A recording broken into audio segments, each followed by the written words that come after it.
Is it a myth that most screenwriters or TV writers don't make money? No, I don't think so. It depends how you define it. So if you define screenwriters and TV writers as people who say, I want to write movies, I want to write TV shows, they've read books, maybe they've taken some classes, and they've written some scripts and they've gotten feedback and rewritten those scripts.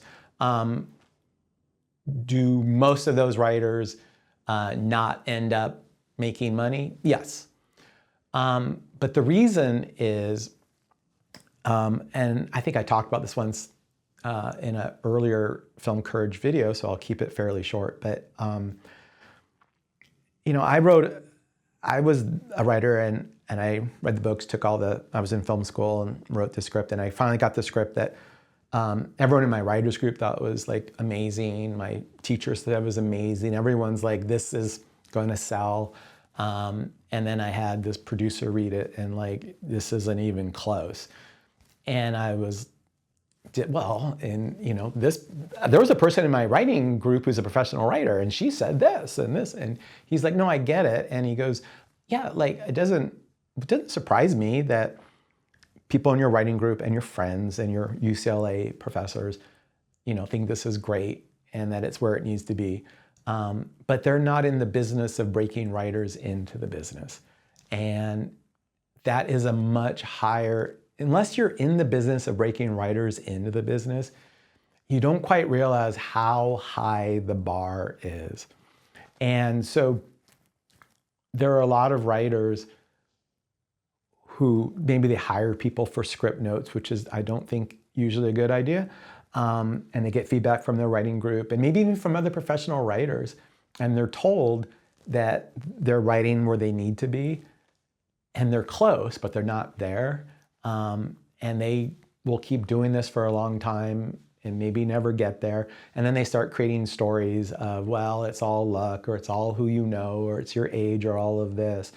I probably would have been one of those writers if I wasn't fortunate enough to have a producer say it's not strong enough. And he said something else, and it's advice that I always give people, which is, he said, if you're not completely convinced that I'm right, which I understand, and I could be wrong, I'm a human being, instead of having the people in your in your writing group or your friends or your teacher, have someone, an industry script reader, the people who work for the studios or the production companies, their job is this is before I was doing it, their job is to read all these scripts and just pick that one diamond out of the rough.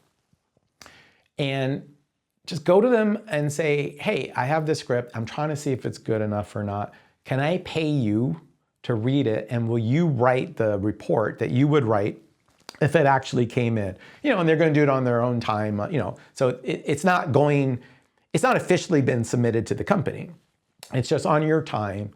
Will you write this for me and I'll pay you $100, $150.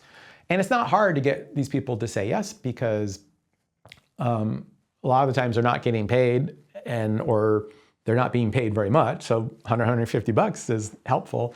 But also they're writers and they get what you're doing, and they think that's really cool, and they want to support you. And also I remember telling this in a class and someone raised their hand and they were a script reader, and they're like, well, there's another reason why I would do it.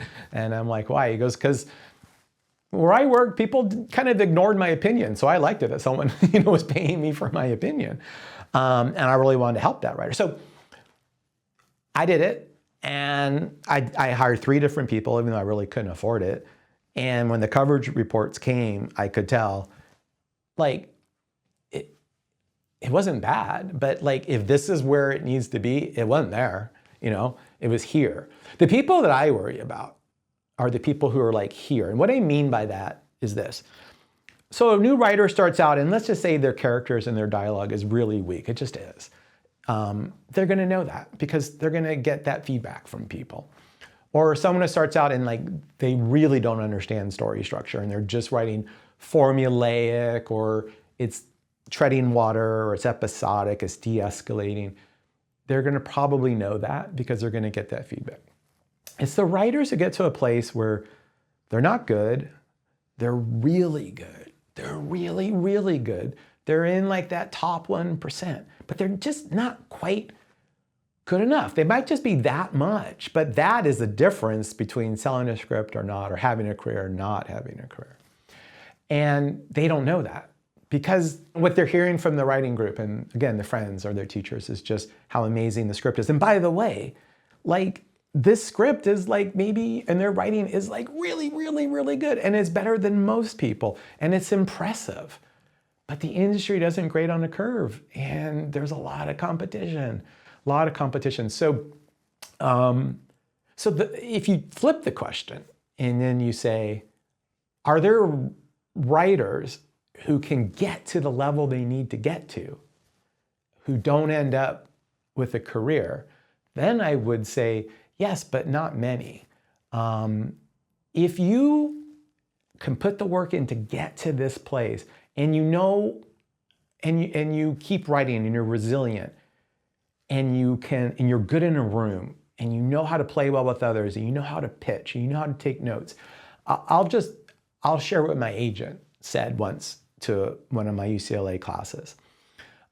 He said, okay, so you're a writer, and if you're one of the very few who've had the courage and the fortitude to develop yourself to this level, okay, you're gonna get signed by someone, and they're gonna take that script out. And will that script sell? Maybe, probably not. Just statistically speaking, most scripts, no matter how great they are, they just don't sell. I mean, the script has to be great, but it also has to be at the right place at the right time and all. So it might sell, probably won't. But if the script's great, you're gonna get the right people want to meet with you. People are gonna meet with you and say, I loved your script. I wish we could have bought it. I wanna get to know you. What are things are you working on? What kind of things are you interested in? They might even say, we're looking for a writer to rewrite this, or we're looking for a writer to adapt this. Might you be interested? Or maybe they don't have any job for you right now, but they want to meet you. And it's really important to know what's really going on there. What's really going on there is they want to get to know you to see if you're crazy or not. Because a lot of writers are crazy. And a lot of writers are really hard to work with. They're very defensive, they're very argumentative. So they love your writing, they want to know, is this someone I'd want to be in business with? You know, it's like a job interview. When you're interviewing someone, you're like, do I want to show up every morning and work with this person? And that's really what you're trying to do. And if you leave there and like, yeah, I love this person, I would love to work with this person, and I love their writing, they're going to put you on a list of people I would like to work with in the future. Now, it's going to have to line up that a project they have, you're the right writer for it, or another script you write is what they're looking for. But as this agent said, if you get enough people who want to work with you, eventually you're going to get lucky and it's going to line up. So he says, this is the truth of it. He said, you have to write this amazing, pitch perfect, authentic script. We're going to take it out. We're going to try to sell it. It might sell. It probably won't, but it might. But it's going to get you meetings. 20 meetings, 25 meetings. If you know what to do in this room, a lot of writers don't, and you can make the right impression. And if they're looking for something, like, you can come up with a really great pitch, we might get you a career. We might get you paid. We might not. More likely not, because you got to be in the right place at the right time, but we might. Now, let's say you wrote the script, no one bought it, took all these meetings, no one hired you, no one's bought your pitch. A lot of writers are like, now I'm back in square one. He's like, no. When you wrote this script, it was read by readers. Next time you write a script, it's going to be read by fans. People want to work with you. You have to do another one. That's why resilience matters. You have to write a second pitch perfect, authentic script. We're going to try to sell that. And then if that doesn't sell, we're going to get you more meetings and to get you a job. And it's much easier to get a job off the second script than the first script, because now they know you're not a one-trick pony. They know that you can consistently do this. And he says, now, by the second round of meetings, there's a really good chance we're going to get you paid somehow, sell a pitch, get staffed on a show, get a writing assignment. If you're kind of unlucky, it's not going to happen. And guess what? You got to write a third pitch perfect, authentic script. And we're going to send you around in meetings. And at the end of that third time, if you haven't gotten a job, it's one of two things. You are one of the unluckiest people out there, or you are doing something in the room that are turning people off. And so there are writers who don't know how to write those kind of scripts or don't know how to work the room the right way. You know, I get writers sent to me who are going out on meetings and I'll help coach them on their pitches and stuff. But if you can keep writing at this level and you're resilient and you know how to present yourself in a room and you keep at it, I would say you are much more likely to end up with a career than not guaranteed.